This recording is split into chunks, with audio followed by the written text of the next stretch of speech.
화평케 하는 자는 복이 있나니 하나님의 아들이라 일컬음을 받을 것이며. 이 말씀은 그럼 화평케 하지 않는 자는 하나님의 아들이 아니냐, 그런 뜻이 아닙니다. 그러니까 화평케 하나님의 아들은 예수 그리스도를 내가 구주로 영접하면, 내가 주님 말씀하죠. 요한복음 1장 12절에도 영접하는 자 곧 그 이름을 믿는 자들에게는 하나님의 자녀가 되는 권세를 주었다 했으니까, 하나님의 자녀가 되는 다른 이견을 붙이면 이때부터 이단이 되는 거예요. 그러니까 다른 이견을 붙일 이유는 없고, 어떤 예수를 영접했으면 그 영접한 것이 뭐냐 이렇게 디테일하게 들어가는 건 차후의 문제라 하더라도 어떻든 예수를 영접하면 하나님의 자녀가 되는 것입니다. 그러니까 하나님의 자녀는 됐는데, 오늘 여기 문맥을 잘 보면 하나님의 자녀가 하나님의 자녀라고 부름을 받아야 돼, 안 받아야 돼? 부름이라는 건 불리움을 받는다 이 말. 이렇게 사람이 볼 때 저 사람 하나님의 아들이네, 저 사람 하나님의 딸이네, 이렇게 불리움을 받아야 된다 그 말인데, 오늘 이 말씀을 잘 보면 하나님의 아들인데 하나님의 아들의 불리움을 못 받는 자도 있다 그 말이에요. 그러니까 이 말은 뭐냐면 뭐 부정적인 뭐 잘못해서 불리움 이것보다는 나를 하나님의 아들이라고, 나를 예를 들어서 목사님이라고 부르면 내가 나를 부르는 거예요? 여러분이 나를 부르는 거예요? 여러분이 저를 부르는 거예요. 그런데 여러분이 제가 목사님을 몰라. 이건 이제 비유가 여러분 다 아니까 좀 이해가 되는지 모르겠지만 잘 몰라. 왜 모릅니까? 딱 보니까 목사 같지 않으니까 잘 모르는 거예요. 이게 오늘 이 답입니다. 그러니까 하나님의 아들은 어떻게 해야 돼요? 하나님의 아들이라고 불려야 돼. 저 사람 하나님의 아들이 이랬는데 왜 못 불리는 거예요? 하나님의 아들 같지 않으니까 그렇게 못 불린다 그 말이에요. 그러니까 하나님의 아들은 맞는데 외부에서 볼 때에 하나님의 아들이나 여기 이제 일컬음을 받을 것이며, 일컬음을 받는다, 부름을 받는다, 그렇게 지명을 받는다 그 말이에요. 그러니까 오늘 이 말씀을 어떤 화평케 하지 않으면 하나님의 아들이 아니다, 뭐 그러면 이게 또 확대돼 나가면 구원 못 받는다, 뭐 이렇게 나가면 이제 이단되는 거예요. 그러니까 문맥 원리를 잘 이해하셔야 돼요. 그래서 중요한 것은 화평케 하는 자는 하나님의 아들의 일컬음을 받는다라고 하는 말을 여러분이 다른 의미를 잘 하면 사람이 딱 보고 저 김익현 목사 아들이네 이렇게 하는 것은 왜 그렇게 해요? 우리 아들 보고? 그렇지. 그게 오늘 또 답입니다. 그러니까 왜 똑같은데 똑같이 이제 다 예수 믿고 구원을 받아서 하나님의 자녀가 되었는데 왜 누구 보면 저 사람 하나님의 아들이네 이렇게 하는 이유는 딱 보니까 저 사람 하나님 닮았다 그 말이에요. 하나님 닮았다 그 말. 외모적인 것을 의미하기보다는 오늘 화평케 하는 건 또 외모적인 것을 얘기하는 것이 아니라 행동적인 것을 얘기하는 거예요. 그러니까 저 사람 하는 행동을 보니까 저거 김씨 아들이구만 이렇게 하는 건 똑같은 거예요. 우리가 어려서도 보면은 이렇게 뭐랄까 이렇게 어떤 동네에서 이렇게 하다 보면 낯선 아저씨가 오셨고 저거 김씨 아들이구만 이렇게 한다 그 말이에요.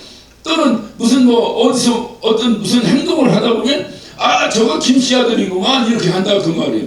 왜 그럽니까? 하는 짓이 지 아버지 하는 짓하고 똑같다는 거요. 그 얘기예요. 그러니까 화평케 하는 자는 복이 있나니 하나님의 아들의 일컬음을 받을 것이요. 이 말은 저 사람 하는 행동이 하나님과 똑같네 이 얘기예요.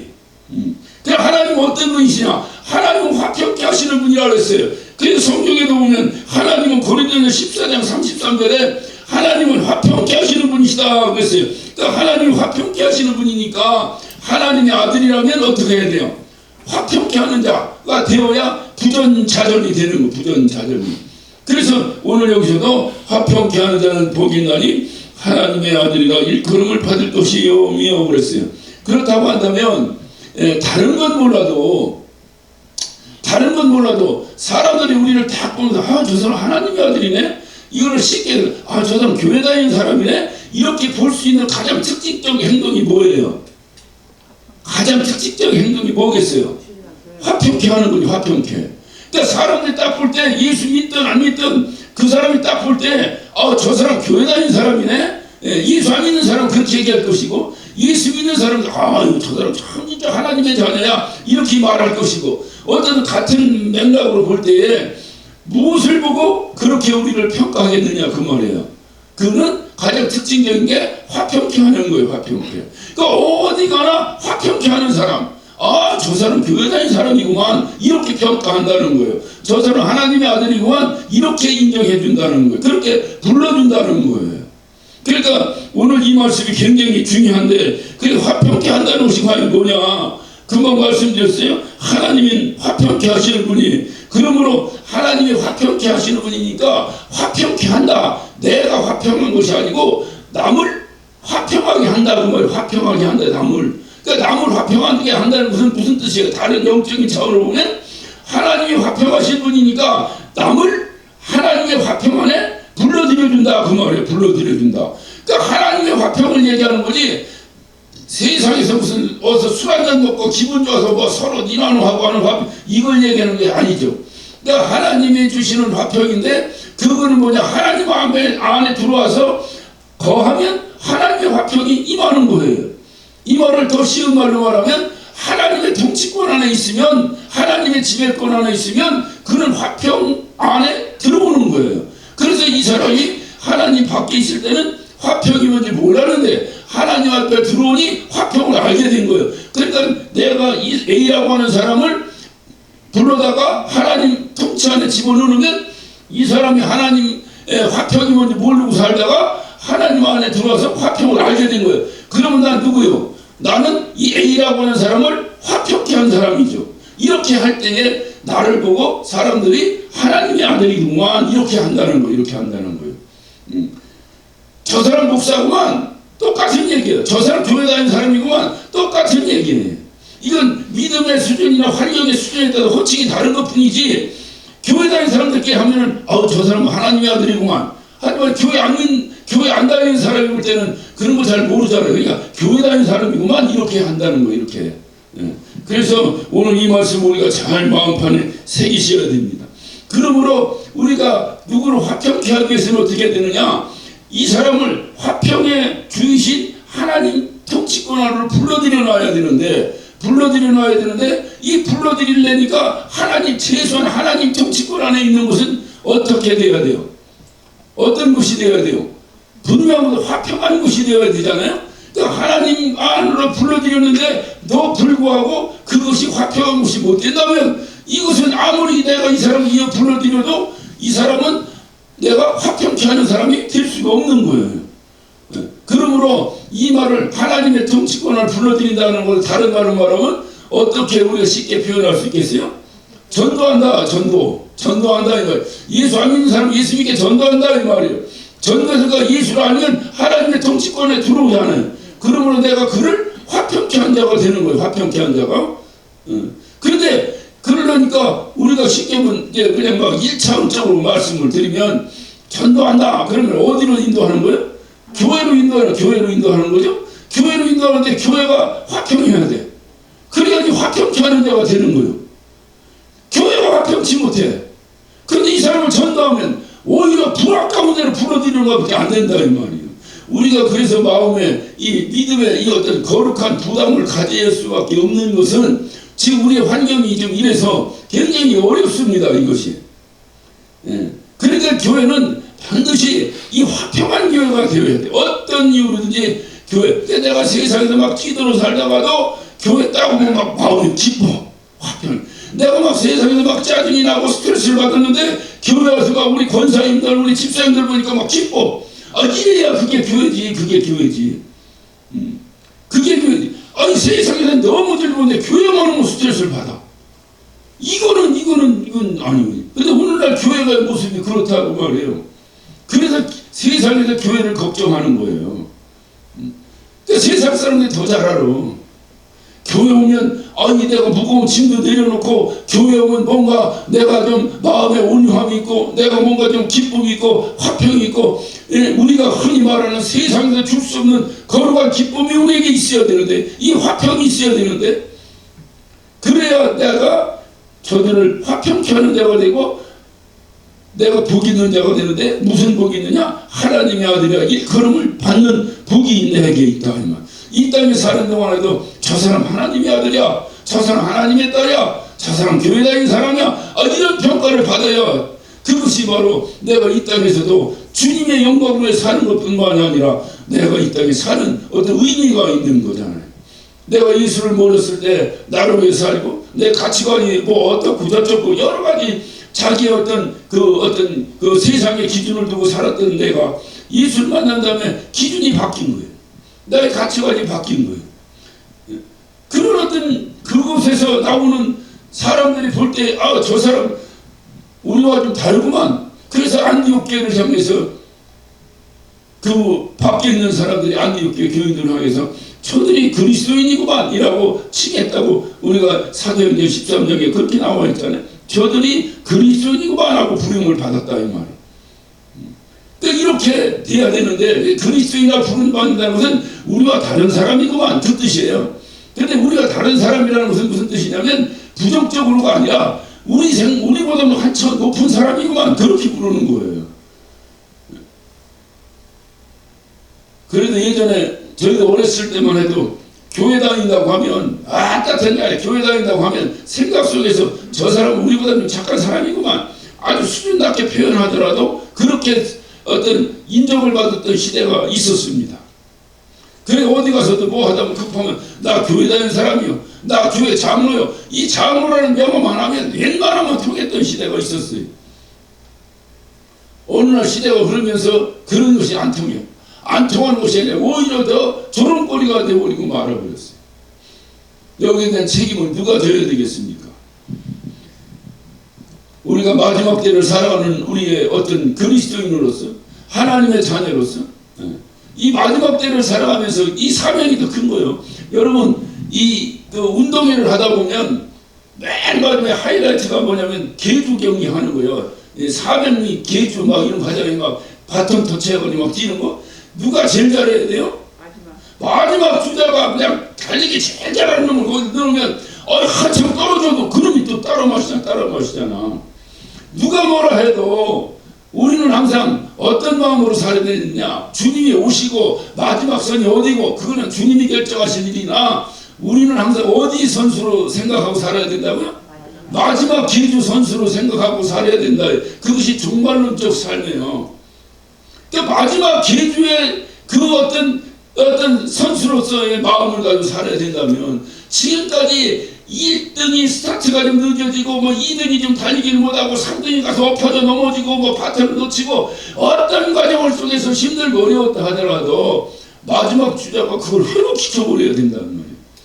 그런 사명이 저와 여러분에게 있는 거예요. 거기에 하나 더 떠서 이렇게 우리가 다니는 교회의 어떤 그 정결함을 위해서 또 우리를 부르심을 받았으니 이게 정말 흠없고 어떤 이 정결한 그러한 어떤 우리의 공동체가 되기 위해서 우리는 어떻게 해야 되겠는가. 오늘 주님 말씀하십니다. 화평케 하는 데는 복이 있다. 교회는요 다른 거 없어요. 무조건 오면 좋고 또 교회 떠나면 또 오고 싶고 만나면 보고 싶고 헤어지면 또 보고 싶고 이런 교회가 최고 좋은 교회야. 더 얘기할 거 없어. 무슨 프로그램이 어떠니 뭐하고 그거 백날 해가지고 머리만 커지고 말이야. 교만해지면 뭔 소용이 있냐 이 말이에요. 교회는 그냥 회자 막 오고 싶은 거야. 집에 가는데 또 교회 가고 싶고 교회 오는 날이 막 기쁘고. 옛날에 우리 어머니 뭐 다 이제 돌아가시 다 이제 예쁜 되셨습니다만 우리 어머니 때 보면은 우리 어머니 권사님이셨는데 우리 어머니 때 이렇게 보면은 교회 가는 옷이 따로 있어. 기억나시죠? 여러분의 어머니도 그렇게 하셨죠? 헌금 어떻게 해서 헌금 꾸겨진 돈 다려가지고 성경책 갈피에 넣고 다 쓰면 꾸겨질까봐 그게 미신이라고 생각하고 치부해버리면 그 사람은 그 신앙생활에 문제가 그렇게 해야 복받는다고 하는 순간에 미신은 되는데 정성과 하나님께 드린다고 하는 그 어떤 애절함이랄까 그 정성 내가 집에서는 그냥 세상 다닐 때는 막 이렇게 다니다가 교회 올 때는 교회 다니는 옷이 따로 있었다니까. 그래 우리 누이들이 우리 어머니 옷 하나 사드리면 항상 어머니 교회 갈 때 입어요? 그게 이게 여러분도 그랬죠. 이거 어머니 교회 다닐 때 입어요? 교회 갈 때 입으세요? 이제 뭔가 이게 교회 오면 좋고 그냥 만나면 좋고 헤어지면 또 보고 싶고 이래야 되는데 그게 왜 그러냐. 그게 화평케 됐을 때에 그런 현상이 나오는 거예요. 근데 누군가가 서로가 화평케 하는 거, 서로가 화평케 하는 거예요. 주님은 그래도 그런 자에게 복이 있다라고 말씀을 하십니다. 하나님의 아들이신 예수께서도 여러분 이 땅에 오셔서 십자가를 지시고 그 십자가를 지시고를 해서 우리를 화평케 하시는 주님이 되셨어요. 그가 왜 화평케 하시는 주가 되느냐. 하나님의 아들이라는 증거예요. 그러면 우리도 하나님의 아들이기에 어떻게 해야 돼? 화평케 하는 자가 되어야 된다는 거예요.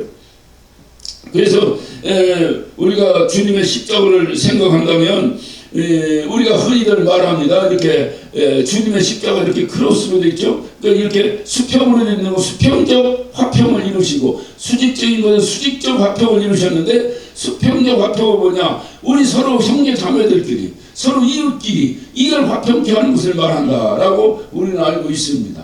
여러분 성경에 보면 에베소서 한번 봅시다. 에베소 2장 14절을 봅니다. 14절을 보면 그는 우리의 화평이시니라 둘로 하나를 만드사 중간에 막힌 담을 허시고 그랬어요. 그는 누구예요? 예수님이죠. 예수님 우리의 화평이시니라 둘로 하나를 만드사 중간에 막힌 담을 하셨다 그랬어요. 근데 오늘 여기서 주님이 이제 에베소서를 중심으로 이제 살피면 이것은 바로 뭐냐면 그 막힌 담을 하시고 둘로 하나 되게 했더니 둘이라는 게 뭐냐면 유대인과 이방인들을 얘기하는 거예요. 다시 말하면 유대인들과 그 이제 유대인들이 말하는 이제 자기는 선민이고 저들은 이제 자기들과 다르다라고 말하는 이방인들을 얘기하는 거예요. 이 담이 얼마나 묵직한 담이 쳐졌는지 누구도 이 담을 허물기가 어려워요. 지금 2000년이 지난 지금 2000년이 아니지 주님이 부르신 건 지금 4,5,000년 전 얘기인데 그때부터 시작해서 지금 이렇게 수천 년 지난 지금까지도 여러분 유대인들은요 우리를 볼 때 그렇게 안 봅니다. 자기들과 질이 다른 사람으로 취급을 합니다. 그러니까 이들의 정신 속에 들어와 있는 이 사고라고 하는 것이 하나님이 우리를 택하셨다고 하는 이 사고가 오늘날 긍정적으로는 유대인들을 만들었고요. 부정적으로는 그들 때문에 온 나라가 지금 불화의 시가 되고 있어요. 또 그들이 왜냐 하나님의 마음을 잘 모르는 거예요. 하나님이 날 택하셨다는 것만 자부하지 왜 택하셨는가요? 사명에 대해서 생각을 하고 있지 않는 거예요. 여러분 이 땅의 화약고라고 중동의 전쟁은 어디서부터 시작되는 겁니까? 역사를 잘 모른다더라도 어떤 유대인과 아랍인들과의 싸움 아닙니까? 이삭 족속과 이스마엘 족속과의 싸움 아닙니까? 이 싸움이 지금까지도 계속되고 있어요. 여러분 이스라엘에 가면 이스라엘 남부 지중해 연안에 꼭 뭐라고 말할까 꼭 한 여기 부천 요 정도 부천 전체 말고 한 어떻게 얘기해야 되는데 그 면적은 어떤 그 정도 지역 한 동 몇 개 정도 되는 지역 그거를 가자지구라고 합니다. 이 가자지구에다가 팔레스타인 사람들 다 몰아넣는 거예요. 이게 왜 이렇게 되냐? 이스라엘 사람들이 예전부터 우리가 구약시대부터 이들을 막 아무리 압박해도 이들이 쓰러지지 않고 압박해도 쓰러지지 않아. 그 이유가 뭔가 보니까 자기들이 하나님이 택한 자라는 거예요. 거기에 대한 자부심 때문에 이들은 그 정신력 때문에 이겨내는 거예요. 이게 제일 강대국이었던 로마에서 저런들 쳐버려야겠다 해가지고 AD 70년에 티투스 장군을 통해서 그 이스라엘을 완전히 멸망시켜버렸어요. 멸망시켜버리고 나라를 없애니까 그러니까 유대인들이 다 어떻게 된 거야? 다 흩어졌죠. 그걸 우리가 디아스포라라고 그래요. 전 세계로 2000년 전에 흩어졌어요. 싹 그 유대 땅에서 이스라엘 사람들을 몰아낸 다음에 그 유대 땅 이름을 뭐라고 줬는지 아세요? 팔레스타인이라고 준 거. 팔레스타인이라고 무슨 뜻이냐면 성경에는 블레셋이다 이렇게 진 거예요. 여러분 블레셋은 여러분 구약의 거의 전쟁의 70-80%는 누구하고 싸워? 블레셋 싸워. 그러니까 블레셋은 이스라엘이 아주 철저히 원수의 나라예요. 골리앗이 어디 왕 장군이요? 블레셋 장군이에요. 그러니까 이거를 이렇게 이유를 여러분 들어보면 좋겠어요. 이 한국 이 한반도에 있는 이 조선 민족을 예를 들어 미국이 들어와서 싹 몰아내버리고 나라를 없애버렸어. 없애버리고 우리를 완전히 막 매몰시키려고 싹 없애버리고 이 땅 이름을 일본이라고 줬어. 여러분 마음 어떻겠어요? 이게 막 죽기 살기 뒤집더라도 한번 뭘 해봐야 되지 않겠어요? 그러니까 그때부터 팔레스틴이라는 그 단어가 나오기 시작한 거예요. 그러니까 이들 팔레스틴 사람은 어떠냐? 이 사람들은 팔레스틴 족속이 있는 게 아니라 아랍 민족이거든요. 아랍 민족인데 유대 땅에 들어와 있는 사람은 팔레스틴이라고 하는 거예요. 그런데 이 사람들은 언제부터 살았어? 2000년 전부터 살았잖아. 2000년 전부터. 2000년 전 우리나라 역사로 해보면 언제쯤 얘기야? 거의 고조선 얘기야. 고조선 얘기. 여러분 우리나라 광개토대왕이 만주 정벌 해가지고 큰 만주를 다 우리나라 땅으로 만들었던 거 아시죠? 처음 듣는 얘기야? 그래서 그 만주에 가면 광개토대왕 그 어떤 기념비도 있고 그 서 있는데 그 중국에서 그냥 그 역사 왜곡하느라고 그 자꾸 변절시켜 놓고 한다는 얘기 못 들었어요? 그게 AD 한 600년경 얘기예요. 그런데 지금 우리의 마음속에 지금 여러분들 다 모르죠. 우리 마음속에 그래서 만주는 우리 땅이야 라고 해서 그거 우리 회복해 보려고 노력합니까? 안 합니까? 전혀 안 해요. 그냥 그 당시 역사로 그리고 끝나고 지금 다 중국 땅이라고 하지 누가 그걸 우리나라 땅이라고 해요. 그런데 이 이스라엘 사람들은 그렇게 생각하지 않는다고 그 말이에요. 왜? 하나님이 그 땅을 우리에게 약속의 땅을 주셨잖아요. 젖과 꿀을 약속의 땅을 주셨고 그리고 자기들 하나님의 선민이다 이 말이에요. 또 핍박받는 거다. 그래가지고 이들이 흩어졌지만 끊임없이 꿈꾸는 것은 이 하나님이 우리에게 주신 이 약속의 땅을 회복하는 걸 회복. 그것을 시오니즘이라고 말합니다. 이 시오니즘 때문에 끊임없이 이걸 회복하려고 하는데 이 사람들이 뭐 회복하려고 하니까 뭐 그래서 그랬는지 어쩐지 모르지만 이 사람들이 그러니까 그 유대인이 아닌 이방인들을 볼 때 어떻게 보느냐 그 유대인의 유명한 앞뒤는 이렇게 말합니다. 하나님 왜 저런 이방인들을 만들었습니까? 알았습니다. 왜 만들었는지 알았습니다. 저들을 지옥의 불쏘시개로 쓰려고 만드셨군요. 이렇게 랍비라고 하는 사람이 그렇게 정의를 내렸다니까. 그러니까 이스라엘 사람들 우리를 볼 때는 우리가 뭐야? 지옥의 불쏘시개감으로 보는 거예요. 그러니 우리를 얼마나 무시하겠어요? 얼마나 무시하겠어요? 그러니까 자기들 마음대로 이 세상을 움직이지 않으면 안 된다고 그냥 이 조그만 나라 민족들이 지금 전 세계를 그렇게 하고 있잖아요. 이들이 전 세계로 흩어졌어요. 특히 유럽 쪽으로 많이 흩어졌는데 그 유럽 쪽으로 흩어졌던 이 사람들이 자기가 상대를 미워하니까 다시 말하면 이스라엘 사람들이 이방인을 미워하여 그러면 이방인만 미워하는 걸로 끝나는 것이 아니고 이방인들도 또 누굴 미워해? 이스라엘 사람 미워하지. 그러니까 그들이 이방인을 무시하는 것 이상으로 그들은 온갖 핍박과 어쨌든 그 뭐 무시와 학대와 그냥 뭐 멸종까지 당할 정도로 여러분 아우슈비츠 그 수용소에 대한 얘기 들어보셨죠? 폴란드에 가면 아우슈비츠 수용소가 있어요. 거기서 막 이스라엘 사람들 막 생체 실험하고 산 사람을 갖다가 공중으로 쭉 비행기에 매달고 올라간다니까. 가서 보면 뭐 기가 막히지. 쭉 끌고 올라간다니까. 올라가서 몇 미터 정도 올라가면 이 사람 죽나? 그거 실험하느라고. 사람 갖다 꺾고 굶겨. 며칠 굶으면 죽나? 저 사람 병을 치료하기 위해서 그 병기를 갖다가 유대인들에게 집어넣어요. 얼마큼 집어넣어야 죽나? 얼마큼 집어넣어야 좋은 현상이 나오나? 이거 생체 실험하느라고. 일본 사람들도 그랬죠. 그러니까 전 세계 의학에 가장 발달한 나라가 독일하고 일본이에요.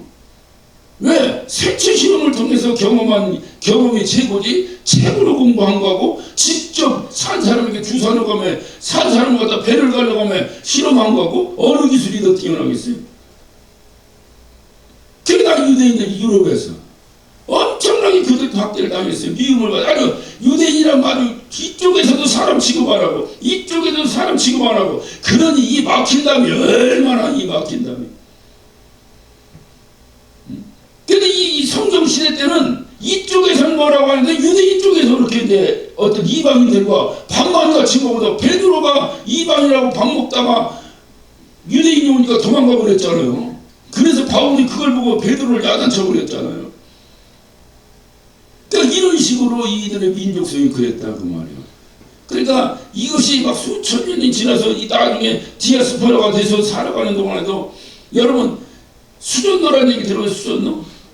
이 수전노가 뭐냐? 그게 이 유대인들, 디아스포라 유대인 나가서 그들이 한 직업 가운데 중요한 직업이 뭐냐? 고리대금업을 해서 고리대금업을. 왜? 그래서 이들은 막 경제가 이게 머리가 빙빙 돌아. 전 세계 지금도 내놓으라는 이 전 세계 금융기관은 다 유대인 겁니다. 그러니 뭐 현대에서 돈 가지고 주물러 대니까 돈의 그 흐름을 다 가지고 있으니 이 유대인들을 어떻게 무시하겠어요? 그래서 이들이 그 고리대금업 하니까 고리대금업 하는 사람들한테 급하면 가서 돈 좀 빌려달라고 하지만, 그 고리 비싼 이자를 받아가며 돈을 빌려주는 그 사람들을 볼 때 좋은 눈으로 보고서 그냥 막 이를 갈궜어. 그래서 유대인들은 그렇게 무시를 당한 거예요. 그렇게 무시를 당한 거예요. 그러니까 유대인도 이쪽 무시하고 이쪽도 유대인 무시하고, 이걸 이제 예수님 시대 이후에 디아스포라가 되면서부터 계속해서 이방인과 유대인 관계는, 그러니까 지금도 그것은 해결되고 있지 않다니까요. 지금도 그들은 여기다 딱 빵떡못 하나 쓰고, 그거 그냥 주님이, 하나님이 자기를 탁 하고 인착고 자기들만 선택했다고 그 표시로 여기 딱 모자 쓰고 그러고 다니잖아요 지금도.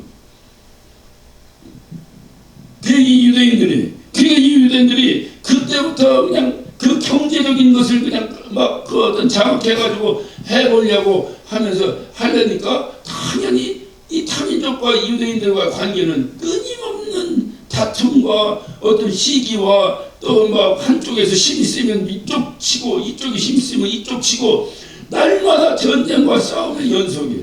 지금도 마찬가지예요. 지금도. 그러니까 하나님께서, 주님께서는 십자가에서 이들의 어떤 둘을 하나로 만드셔서 그 막힌 담을 헐어버렸다는 거예요. 헐어버렸다는. 그런데 지금도 여전히 유대인들은 여전히 그렇습니다. 그래서 여러분이 잘 아시는 뭐 골드만 삭스니, 이런 거 다 유대인 거예요. 골드만 삭스뿐이 아니에요. 골드만 삭스뿐이, JP 모건, 로스차일드, 모건 스탠리, S&P. 여러분 뭐 신용등급 S&P 지수가 얼마다 이거 해가지고 신용등급 매기죠. 예? 우리나라도 뭐 한때 그 뭡니까 뭐 IMF 터졌을 때 노상 신용등급 그때 알았잖아요. 신용등급 몇 등급 돼야 어떻게 된다는 거 알았잖아요. 이거 다 이들이 매기는 거예요. 무디스. 또 미국에 가면 웬만한 사람이 다 거래하는 뱅크 오브 아메리카가 있습니다. 이 뱅크 오브 아메리카 미국의 최대 은행이에요. 그것도 유태인 거예요. 그것뿐이 아닙니다.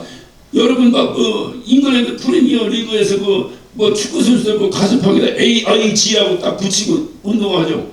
네? 우리나라 손흥민 있던데도 그 AIG 붙였대요. 이 큰 그 유럽의 은행도 그것도 유태인 거예요. 그것뿐만 아니라 미국의 중앙은행, 우리나라 뭐 한국은행 같은 미국의 중앙은행도 유태인 겁니다. 영국의 중앙은행도 유태인 겁니다. 이 정도면은 전 세계 경제는 그들이 다 가지고 있는 거야. 그래서 자꾸 종말론을 주장하는 사람들이 자꾸 유태인 가지고 그거 뭐 하고 666 했더니 자꾸 이렇게 연결시켜요. 그런데 이 담을 예수께서 십자가로 말미암아 이 담을 헐어버렸다. 그러면 이 담이 뭐예요? 뭐로 이 담이 쳐진 거예요? 그거는 율법이에요. 유태인들에게 주신 하나님의 법 때문에 그 법으로 이방인과 유태인을 가르는 거예요. 그 담을 예수께서 오셔서 헐어보신 거예요. 그냥 하신 것이 아니라 그 율법의 저주를 당신이 받으시면서 우리를 하고 그 율법의 저주에서 자유케 하셨어요. 그래서 이제는 너나 나나 쉽게 얘기하면 무슨 남자나 여자나 어떤 그 성별의 구별도 그것도 없어진 거예요. 우리 예전에 초창기 교회 제가 어려서 교회 다닐 때도 그랬어요. 이쪽은 여자고 이쪽은 남자고 그랬어요. 좀 심한 데는 가운데 커튼 쫙 쳐놨어요. 그러니까 이게 그런 어떤 담들을 주님께서 십자가에 못 박혀 돌아가시면서 그런 남자와 여자의 성별의 문제도 해결, 종과 자주자의 문제도, 그래서 사회적 계층적 어떤 돈 많은 사람 돈 없는 사람 이거 구별이 없이 주님이 하셨어요. 그러니까 교회 들어오면 그런 거 구별이 없는 거예요. 그런데 교회가 돈 많으면 장로 주고 돈 없으면 뭐하고 이런 교회가 만약 있다면 이건 없어져야 될 교회죠. 그런 거 주님께서 다 없애는 거예요. 다 없애는 거예요. 교회 들어오면 누구나 종이나 자주자나 남자나 여자나 이방인이나 헬라인이나 또는 유대인이나 다 동일하다. 그 다음을 화평케 하셨어요. 그것뿐만이 아닙니다. 이제 수직적 수평적 화평뿐만 아니라 수직적 화평도 있으니 수직적 화평은 뭐야? 하나님과 우리와의 관계의 화평을 주님이 이루셨어요. 그래서 십자가에서 수평적 막대기와 수직적 막대기가 딱 이렇게 어떤 크로스에서 딱 만나는 그 지점에서 주님의 심장이 터져버린 거예요. 거기서 주님이 피를 흘리신 거예요. 왜? 이 모든 것을 어떻게 화목케 하시기 위해서, 화평케 하시기 위해서. 그래서 우리는 이 어떤 하나님의 아들된 우리 역시 화평케 하는 자가 되어야 한다. 이것이 주님이 우리에게 주신 아주 가장 큰 사명입니다. 그런데 우리가 오늘날 보면 예수 믿는다 하면서도 사실 이 화평케 한다는 것이 참 어려워요. 교회 하면은 인식이 화평인데 교회 하면 인식이 다툼으로 바뀌어버리고, 그러니까 교회가 주님의 자녀들이 다니는 이 교회가 세상에서 볼 때 저게 교회구먼 이라고 인정을 받으면 어떻게 되겠어요? 화평한 교회가 될 때 그렇게 받는 거예요. 그러니까 오늘 여기서도 화평케 하는 자가 복이 있다. 이거 개인적인 얘기를 한 거죠. 아, 그래야 저 사람이 교회 다니는 사람이구만, 저 사람이 화평한, 저 하나님의 자녀구만, 이렇게 인정되듯이 집단으로 보면 교회가 화평하면 세상에서 볼 때 저게 정말 진짜 교회구만, 저게 정말 하나님 계신 것이구만, 이렇게 인정한다 그 말이에요. 그래서 우리가 신앙생활 하는 가운데서 이 화평케 한다는 것이 참 어려워요. 그러면 이 화평케 하는 것이 누가 이렇게 할 수 있는가? 왜 교회 다니면서도 교회 다니면 다 해야 되는데 교회 다니면서 안 되는 이유가 뭔가? 교회 다니면 누가 이런 것을 과연 이뤄낼 수 있는 것인가? 그건 온유한 자입니다. 여러분, 온유하면 다툼이 없어. 서로 간에 화평해. 그리고 온유한 자가 이걸 하는 거, 온유한 자. 우리는 팔복을 통해서 온유한 자는 어떤 자인가를 잘 알고 있어요. 온유한 자는 어떤 자입니까? 심령이 가난해서 애통하는 자입니다. 심령이 가난하다는 게 뭐예요? 네? 하나님의 의로 가득 차야 될 내 심령 안에 그 하나님의 의는 하나도 없고 웬 쓸데없는 자기 의로 가득 차 있는 그것을 바라봤을 때에 아이고 내가 이게 이러면 되겠느냐 해서 사도 바울처럼 오호라 나는 곤고한 사람이로다 이 사망의 몸에서 누가 나를 건져내랴, 이렇게 애통하는 거예요. 애통하고 나니까 어떻게 됐어요? 온유한 자가 되더라는 거죠. 이런 자를 통해서 화평이 이루어지는 거예요. 이런 자를 통해서 화평이 이루어지는 거예요. 그래서 제가 말씀드렸잖아요. 일복은 밑복과 연결된다 그랬어요? 다 적었어요?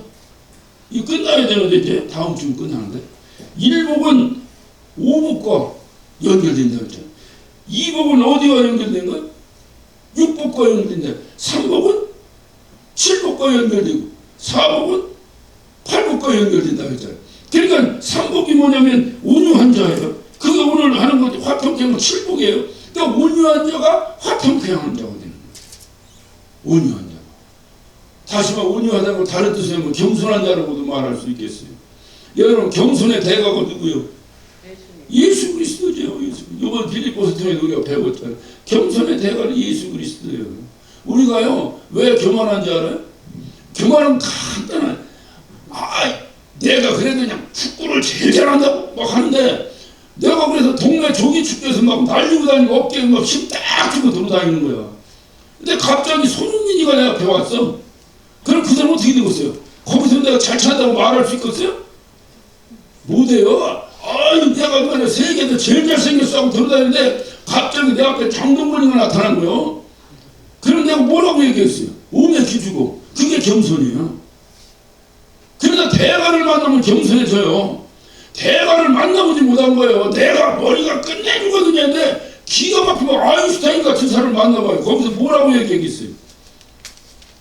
그렇다고 한다면 겸손의 대가가 예수인데 우리는 그 겸손의 대가를 만난 사람들 아니에요. 근데 그 대가를 만났는데도 내가 겸손하지 않다면 이거 뒤집으면 아직 대가를 못 만난 거예요. 이 온유해져야 돼. 예수 만난 자는 온유해져. 온유해지고 나니까 그 온유한 자를 통해서 화평이 이루어지고 화평이 이루어지니까 사람들이 보다 저는 하나님의 아들이구만이라고 이렇게 그런 반응. 유대인들은 예수를 못 만났어요. 왜? 율법 안에 갇히는 사람들이에요. 그러다 보니까 여전히 자기들이 최고라고 생각하니까 계속해서 어디 가서지 이거 피스메이커가 아니라 완전히 트러블 메이커가 돼서 유대인들만 끼면 싸우나 어디 가나 싸우나 지들끼리는 잘 지내는데 어디든지 붙으면 유대인들은 다 싸우나 너무나 잘 보이고 미국에서도 유대인들이 아파트 같은 걸 이런 부동산에 손을 많이 대서 돈이 많아요. 그럼 그 아파트 주인이 들어가서 살아. 한국 사람이 주인은요 그 사람이 세를 좀 못 내요. 못 내면 한 달 두 달 또 봐줘. 이 사람은 안 돼. 그 아파트 주인, 저도 아파트 오래 살았지만 아파트 주인 얼굴도 못 봐요. 주인이 누구예요? 유태인이래. 근데 얼굴도 못 봐요. 자기 밑에 월급쟁이 하나 세워놓고 그 사람이 다 일하게 하고 자기 나타나지도 않아요. 그 월급쟁이가 무슨 힘이 있겠어요? 주인이 내쫓으면 내쫓아요. 국물이 없어, 국물이 없어. 그러니까 아주 유태인 뭐 한다 그러면 다 근처도 안 가. 근처도 안 가. 지금도 그래요, 그들이. 그렇게, 그러나 예수를 만나고 화평케 하는 자의 주인이신 예수를 만나고 나니 그 화평의 대가를 만나니 우리도 당연히 화평케 하는 자가 돼. 그래서 이렇게 화평할 때에 주님이 우리에게 말씀하시는 게 세상 사람도 우리에게 말씀을 하나님 닮았구나. 하나님 닮았구나. 이 말을 다른 말로 성경에 나온 본문의 말씀을 그대로 하면 하나님의 아들이라 일컬음을 받을 것이며 저와 여러분에게 이런 감당할 수 없는 복이 넘치시기를 예수 이름으로 축원합니다. 기도하십시다.